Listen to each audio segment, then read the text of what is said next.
That is a tremendous amount of transformation. And as you think about, revamping your systems of record, multiple of them essentially sequentially, at the same time, in fact,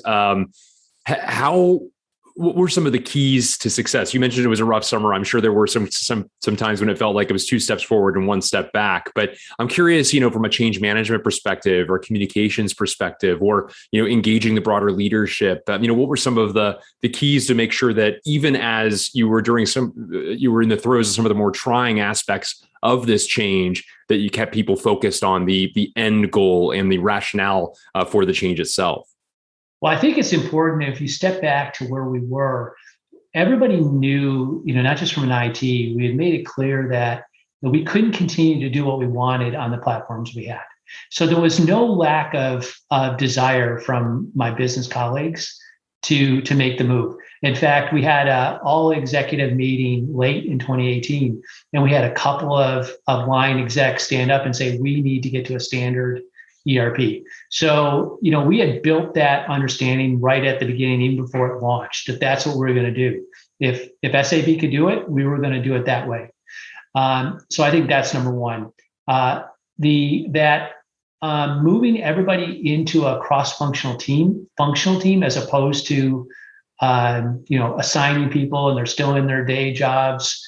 I think was the other thing that was important, because we had a team that was highly focused, working together to kind of make the changes.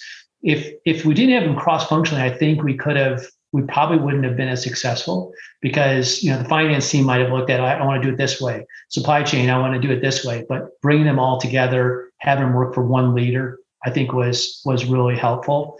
The steering committee, in terms of if that team decided that they didn't support a customization, the executive steering committee that would make the decision on that consisted of just 3 people: myself, the president, and the owner.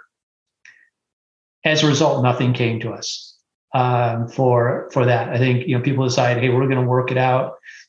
We didn't have battles, with the executive team. That team did a really good job of communicating throughout that 2-year journey, every month, coming to the executives, sharing what's the progress. So I think that was helpful. The other thing we did at the beginning was we spent the first 3 months documenting the current processes.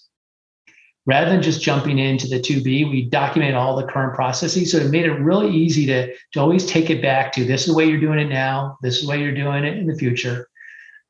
We did hire a change management firm to help us up front.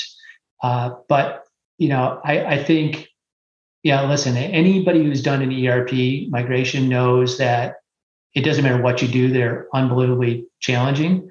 I think we did the best we could to put ourselves in the right position, to be successful. On day one, we could take an order, we could ship an order, and we could invoice an order. And, there's, like I said, we certainly have, we had some defects and some things to work on we've got lessons learned on, but I think those are some of the key successes.